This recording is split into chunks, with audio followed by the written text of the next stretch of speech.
अच्छे ताल्लुकात और बुरी आदत की ताकत का अंदाजा उस वक्त होता है जब उन्हें छोड़ना पड़ता है।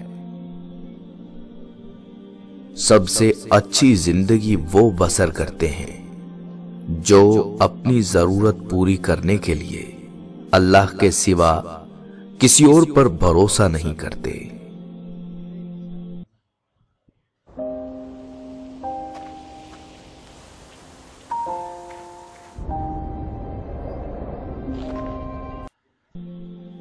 रिश्तों का ना होना इतना तकलीफ दे नहीं जितना रिश्तों के होते हुए एहसास का मर जाना। एक आराबी का कौल है कि सबसे अच्छी हालत वो है जिसमें तुमसे नीचे वाले तुम पर रश्क करें और तुमसे ऊपर वाले तुम्हें हकीर ना जाने।